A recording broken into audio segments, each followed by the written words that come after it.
Elimu ya ujasiriamali kwa njia ya mtandao. Kuanzisha biashara. Fikiria kuhusu bidhaa inayouzwa kwa njia ya mtandao. Inaweza kuwa nguo, vitu vya kuchezea, ufundi, viatu, bidhaa za urembo, vitabu, hata vyakula. Fikiria kuhusu biashara kwa njia ya mtandao inayohusiana na bidhaa hiyo. Chukua mfano wa nguo. Bidhaa ni nini? Je, ni lazima bidhaa kuwa tofauti kwa sababu ipo kwenye soko la mtandao? Kwa nini? Kwa nini bidhaa inakuwa na sifa zake? Bidhaa inaleta faida gani? Je, ni lazima bidhaa iwe tofauti kwa sababu ipo kwenye soko la mtandao? Kwa nini? Bidhaa inasambazwaje? Je, ni lazima bidhaa iwe tofauti kwa sababu ipo kwenye soko la mtandao? Kwa nini? Bidhaa ilifikaje kwako? Bidhaa iliwasilishwaje kwako?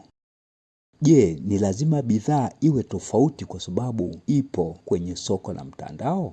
Kwa nini? Je, ulijifunza vipi kuhusiana na bidhaa hiyo?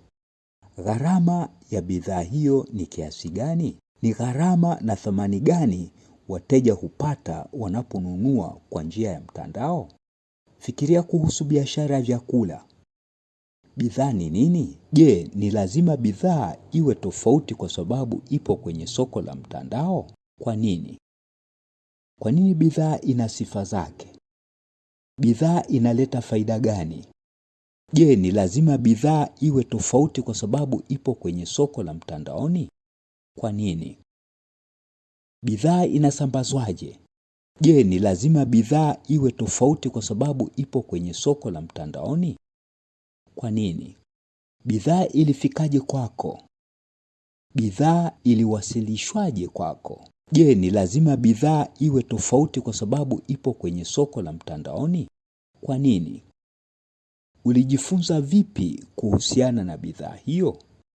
Gharama ya bidhaa hiyo ni kiasi gani? Ni gharama na thamani gani wateja hupata wanaponunua kwa njia ya mtandao? Sasa fikiria kuhusu wazo lako la biashara kwa njia ya mtandao. Ni nini umejifunza kuhusu nguo na chakula ukiwa mteja ambacho kitakusaidia kuhusiana na bei ya bidhaa yako, usambazaji na mawasiliano?